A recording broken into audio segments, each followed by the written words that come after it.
E aí, pessoal, estamos aqui com a prova da SP7 2024, mais uma resolução de Química aqui pelo Triale Concursos.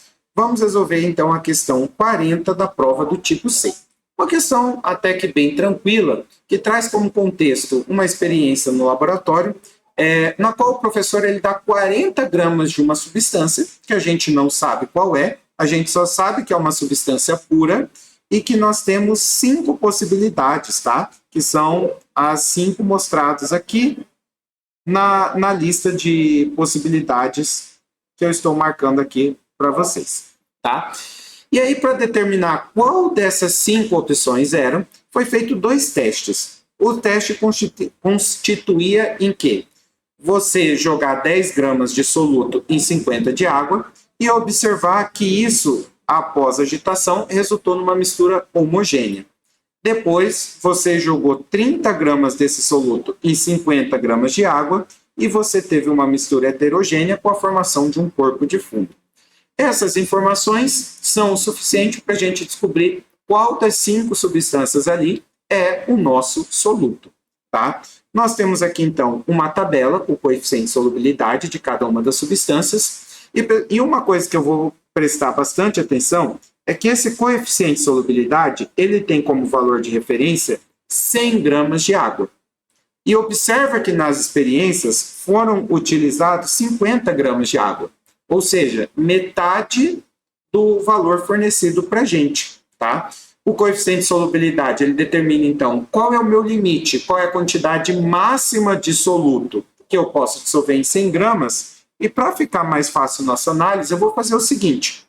Se nós estamos dissolvendo 10 gramas de soluto em 50 de água, eu poderia fazer uma experiência equivalente, que é o quê? Se eu fosse usar 100 gramas de água, tá? O equivalente a isso seria dissolver 20 gramas de soluto. Certo? Porque fica mais fácil a gente fazer a análise. Eu dobrei a quantidade de água e dobrei a quantidade de soluto, tá?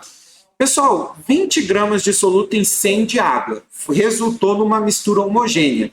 Isso vai permitir eu descartar 2 sais, tá? 2 substâncias, na verdade, que seria o sulfato de potássio, tá? Esse sal, por quê?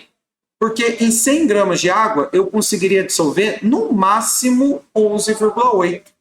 Mas no teste 1, eu consegui dissolver mais do que 11,8, eu consegui dissolver 20, tá? Então, se fosse sulfato de potássio, eu não poderia dissolver tudo, haveria formação de corpo de fundo, tá? Os 9,9 gramas, na verdade, 8,9 gramas, tá? Teria formado de corpo de fundo. A mesma coisa ocorre com o hidróxido de cálcio. Tá? A solubilidade dele é muito pequena, então ele também teria formado o corpo de fundo. A mesma coisa agora a gente vai usar no teste 2. Também foi usado 50 gramas de água, mas vamos fazer o equivalente para 100 gramas de água. Tá? Se eu tivesse 100 gramas de água, seria o equivalente a dissolver 60 gramas de soluto. E agora observa que dessa vez houve a formação de corpo de fundo. Isso vai fazer com que eu descarte o hidróxido de sódio. Porque o hidróxido de sódio eu poderia dissolver até 109. Ou seja, tá? Se eu jogasse 60 gramas de hidróxido de sódio, eu dissolveria tudo, porque eu poderia dissolver até chegar no 109. Tá? Pelo mesmo motivo, eu vou descartar o nitrato de sódio, cuja solubilidade é 87,4. Tá? Daria para eu dissolver até 87,4. Isso deixa, né, resta para nós o nitrato de potássio, tá? Essa solubilidade ela é perfeita para a experiência porque eu consigo dissolver em 100 gramas de água no máximo 31,6, certo? Se eu tentar dissolver 60 gramas, 31,6 vai dissolver e o resto vai formar corpo de fundo, tá? Ou seja, a gente vai fechar aqui. Aí a gente tem que tomar cuidado que a tabela está numa ordem diferente das alternativas, tá? A alternativa correta é o nitrato de potássio, a alternativa